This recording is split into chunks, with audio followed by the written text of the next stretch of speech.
We're here interviewing Westender Car Club members. Today we have Gordon with us. Gordon, can you tell us a little bit about your car? Yeah, it's a 1964 Mercury Comet Cyclone package. It's actually one of the earliest Cyclones right now known to exist. This one's got a build tag of December 26, 1963. And Ford didn't actually announce the Cyclone until January 19th, somewhere around that area of 64.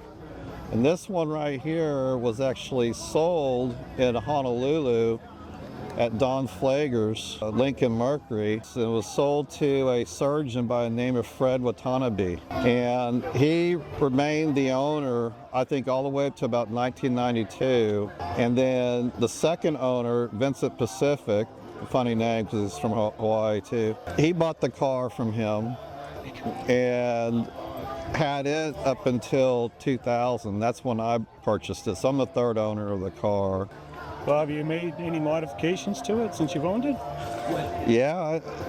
There's quite a few modifications. I mean, first off, the car stands up about an inch higher than typical. That's because I put Fairlane, which is a heavier car, 1966 Fairlane springs, and I also put in Fairlane leaf springs, which has got an extra leaf compared to the original Comet leaf spring setup. So that's one thing I did.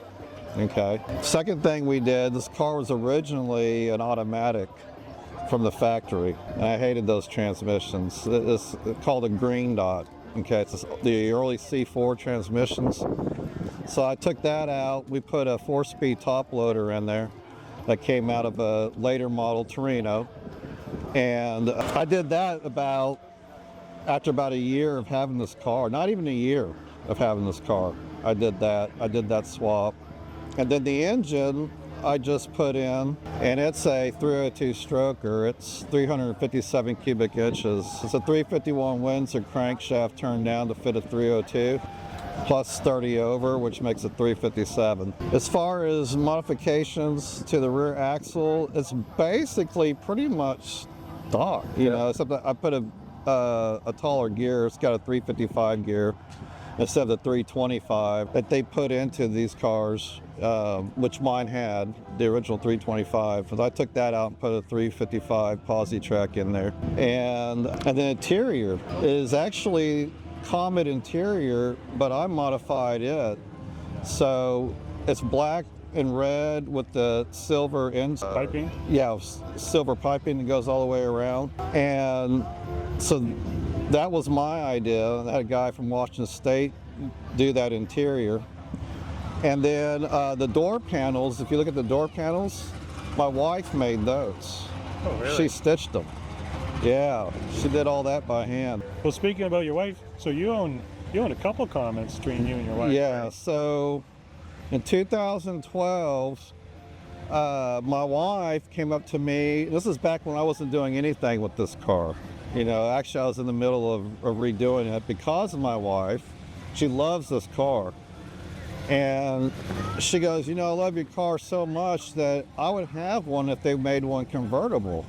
I said, guess what? They did make one that's convertible. So that was February of 2012. And by June, it was like 4 months later, we found her Comet, 64 Comet, on eBay.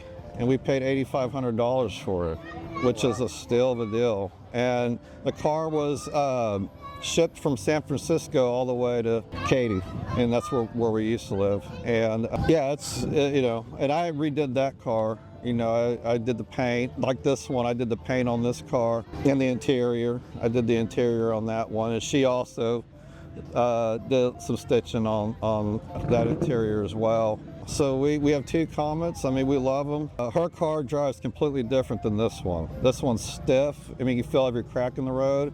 Hers is nice. It just sails like a boat, you know, real nice and smooth. You almost think you're in a Cadillac. It's a really nice driving car. So yeah, this one was down for 3 years.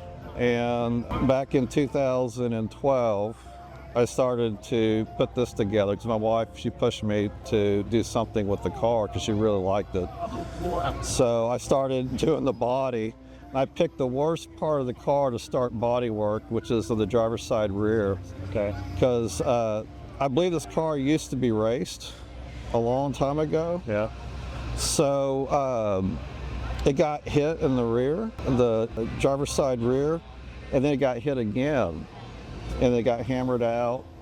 And I ended up, when I got down to the metal on it, I took off 10 layers of paint, Really? all different colors. Yeah, the paint was on there like, I mean, it was on there thick. And the reason why I think it was probably a race car, because on top of the roofs, as we're sanding down, it looks like they had 2 numbers on the roof. Okay. So I don't know, it almost probably was a circuit racer. I don't know. I mean, it's typical to see Comets in like circuit racing, but yeah, I don't know. I'm only guesstimating. Oh, the other thing is they had drilled holes all over the dash, Okay. like for switches. Right. And that's another reason why I think it was raced in the past. Well, it's a great looking car. Oh, well, thank you. Yeah, I've had it since 2000, so 25 years. It'll be 25 years in October. I paid $3,400 for it. It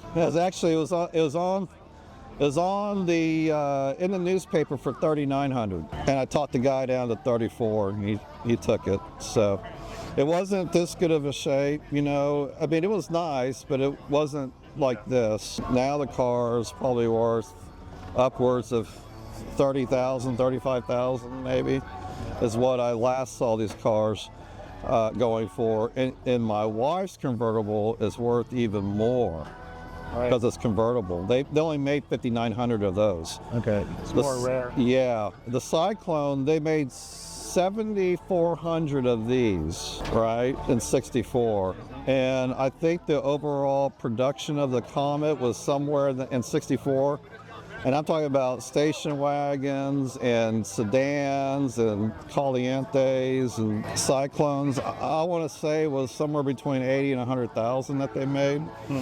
So they made quite a few, but a lot of them got crushed.